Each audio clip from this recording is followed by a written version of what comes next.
Yo, adventure people. Man, it has been a hot minute since I posted a video. Sorry about that. I've been on a crazy around the world tour and just simply didn't have enough time to post any videos or anything. Okay, maybe not. It's been winter. No riding. It's been kind of a bummer ski season. Just didn't feel like busting out the camera, doing the adventure thing, and just kind of lost the video mojo. But hey, it's spring and we're back. Speaking of spring, this has been a strange one for us in my part of the world. It came pretty early. We had tons of early snow melt. The last couple weeks we actually had 70-degree days. Got a couple rides in, got some golf in. Looking good for the summer.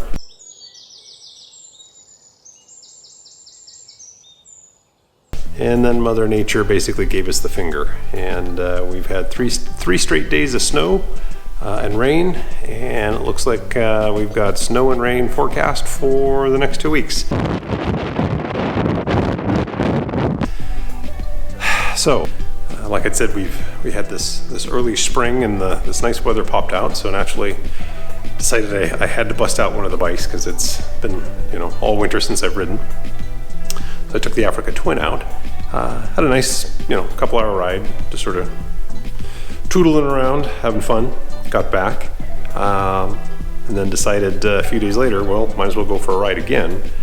And because I am a good motorcycle rider, I always have a pre-ride check. I went and was checking the air pressure, went to the rear tire, no pressure, absolutely nothing there. I was in such disbelief, I actually assumed it was a bad tire pressure gauge. So I went and got another one, still no pressure. Sure enough, started looking at the tire and found a huge screw that had been embedded in it. It actually dug a huge groove all the way around the tire before it embedded in the tire. I have no idea how I managed to get home with that in there. So it was a blessing in disguise, because even though I've been riding for years and years, knock on wood, I had never actually had a flat tire before. So this was my opportunity to get out my tire plug kit and figure out how to use it. The Africa Twin has tubeless tires, or tubeless rims. So a little bit of YouTube research and got my plug and patch in there, and it held. It did pretty good. It held for a week while I ordered new tires. It lost a little bit of air on the way to the shop to get the tires put on. So the patch obviously wasn't that great, so there's more practice that needs to be done. But all in all, a good learning experience.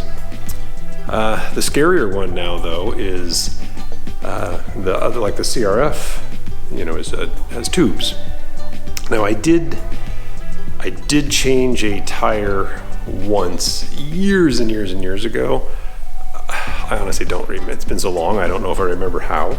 So I need to do some YouTube research time and figure out the right way to actually pull out a tube, put a new one in, that kind of thing, before this summer.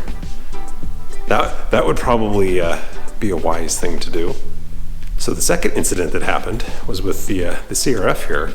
While the Africa Twin was down waiting for new tires, I decided, well, we'll take the CRF out. And a couple things happened. I'd taken the battery out, and put away for storage in the winter, during the winter. So I'm going to put the battery back in, and I decided, well, it would probably be smart if I took out my toolkit and did it just with the tools on the bike, just to make sure I could actually do that kind of thing with the tools I carry on the bike. Pulled out my toolkit, and there was nothing in it. I don't know what happened. I don't know if I had started putting a toolkit together and then forgot that I wasn't done and put it away, or maybe I cannibalized the toolkit for something else and forgot I did that. I have absolutely no idea. But the end result was I rode around all summer with a toolkit that didn't do anything for me. I mean, there was literally nothing in there. I couldn't have changed a tire. I couldn't have done anything. So I have no idea how I got lucky on that one, but I'm glad I found it here. So that has prompted me that it's time to go ahead and put together a pretty decent toolkit for both bikes and go through everything and make sure I have everything that I actually need. Relax. All right? My old man is a television repairman. He's got this ultimate set of tools. I can fix it. So the other thing I discovered is that at some point last summer, somewhere out on the trail, the license plate went flying off and I never noticed it. So I rode around for God knows how long all summer without a license plate. Probably not the biggest deal in the world, but you know, still I try to be a rule follower. So I had to order a new license plate, which finally just came in. So now I gotta root around in my bucket of spare bolts and see if I can find something to fit and get the license plate more securely fastened. If you're curious about tires and what I went with for the Africa Twin, it's still a new bike, so it had the original stock tires, which and they're okay. They're great on road, off road. I spent a bunch of time on, I forget his name. I'll put a link in the description. It's I believe it's called Chaparral Motorsports, and that gentleman put together a really extensive review of ADV tires. I ended up going with, now don't laugh, I don't know what the right pronunciation is because I've heard it said two different ways. I went with, it's either the Moto Z or Motaz, I don't know which one it is, but the Moto Z Tractionator GPS. Got real good reviews, real decent both street and dirt ratings, and real long mileage life on it. So just had those put on. Another interesting side note, I had to pick the bike up in the rain. Riding a bike in the rain with brand new adventure tires, woo doggy, those were slick.